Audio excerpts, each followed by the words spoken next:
Okay, good evening. Hopefully it is 8:30 on Thursday night and you're watching this week's show, because this is a very much a last minute edition. As most of you know who watch the show regularly, I record this on a Tuesday. It is now Thursday at 4:30. The upload speed where I live is not fantastic, so we are certainly pushing against the clock at the minute, but hopefully we get something out there to you tonight.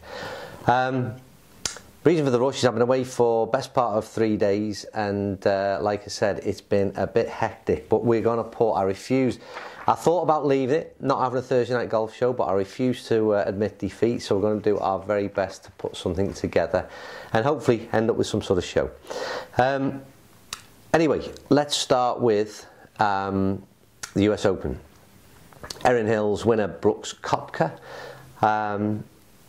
Two things really. I found it probably the least interesting major that I've watched so far. But for a while really, I didn't really get a great deal of enjoyment out of it. There wasn't any great excitement somehow. I don't know if it was because the sort of big boys weren't involved in the sort of in that top 10 or something. I don't know what it was. But yeah, Brooks Koepka underwhelming in terms of his how sort of charismatic of a winner he is. And good luck to him. I'm very pleased for him. But yeah, I was rooting for Tommy Fleetwood, who as a Brit, I was rooting for Tommy. I thought he played a great 4 rounds, didn't quite get there in the end. And the deserved winner was Brooks Koepka, great player. But yeah, overall, I don't know. I'd like to know what you thought. Again, with Erin Hills as a golf course, the photographs I've seen, I thought it looked fantastic. But in terms of how it played, it just didn't throw up a great deal of drama for me. And I kind of found myself watching bits of it, normally glued to the majors, but yeah, it wasn't for me this time round. But again, interested in your opinion. One performance that was noted, or lack of performance, was Rory's.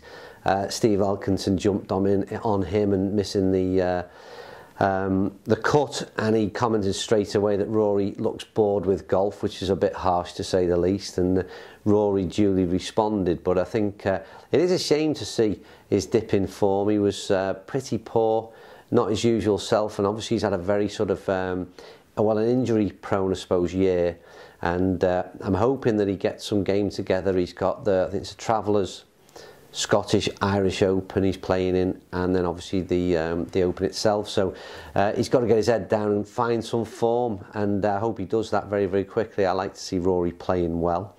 But I suppose the biggest news in terms of world news would again involve a caddy.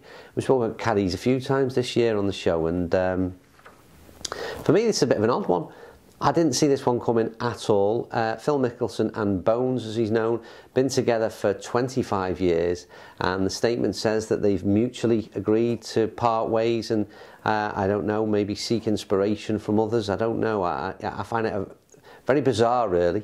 I know Rory commented that he wasn't surprised that every sort of caddy player relationship will run its course, so get ready to get the heave-ho. I can't remember the guy who caddies for Rory now, but that doesn't sound that one's going to last too long. But yeah, 25 years in, I honestly thought that Bones and Phil would arrive on the Champions Tour together, and that would be them together until Phil finally hung up his clubs. But it was a weird one. And again, I don't know whether anyone's heard any stories or read any stories that sort of suggest why this might have happened, or your own thoughts on why it might have. But yeah, I think it's a bit sad really to see them two part, because a great partnership that we've seen for many years on the golf course.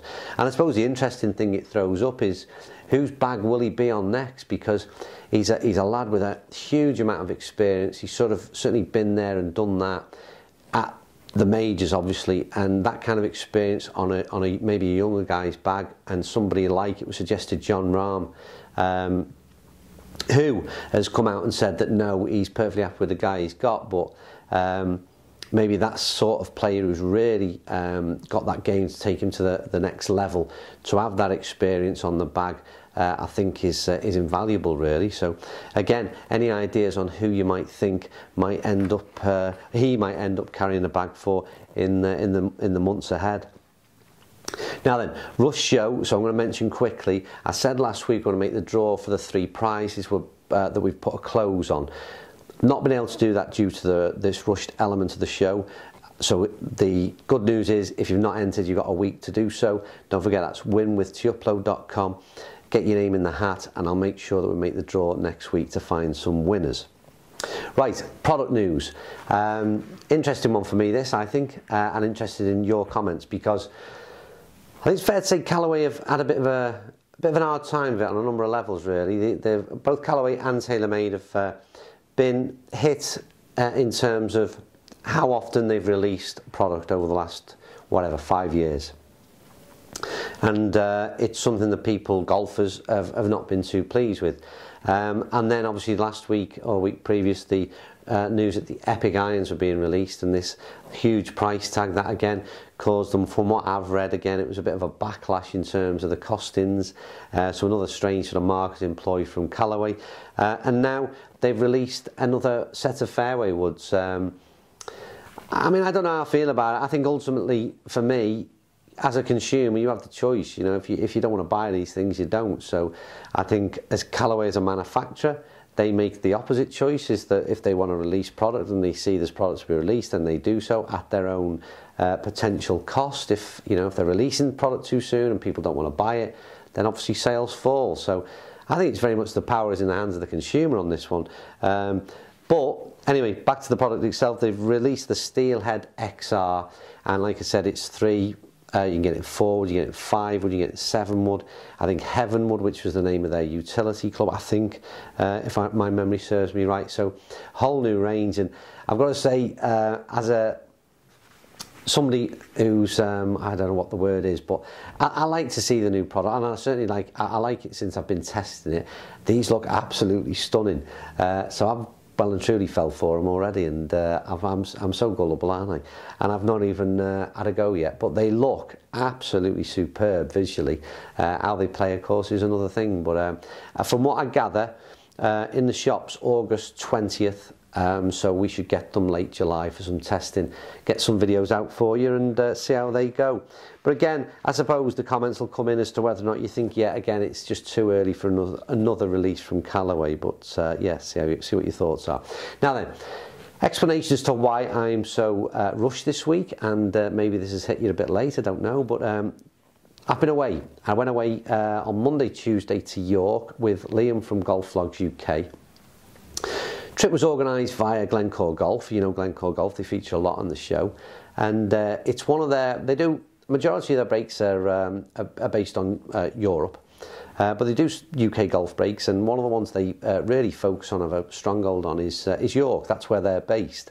So they asked us to come along and sort of experience the 2-day break. I think it perhaps can mix around between 3 clubs, but ultimately it's York Golf Club, Sandburn Hall, and I think perhaps Fulford as well. So what we did, we played York Golf Club on Monday. We stayed over in Stay City Apartments, and that's right plumb in the middle of York City Centre. And then we played Sandburn Hall on the Tuesday.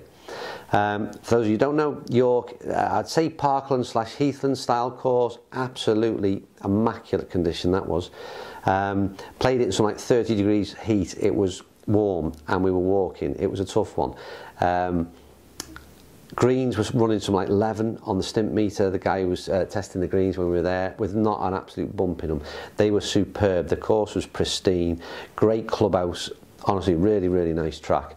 Like I said, stayed over in Stay City Apartments. They're brilliant. Fairly basic, but sort of apartments in terms of kitchen, seating, dining area, and a 1-bedroom is what we had, and they were absolutely brilliant. And then the following day we played in should mention we had a few beers as well at night. So the following day, Sandburn Hall, which again, very, very close to the centre. That's more of an open track. In theory, supposedly a bit easier to play, but again, real nice parkland.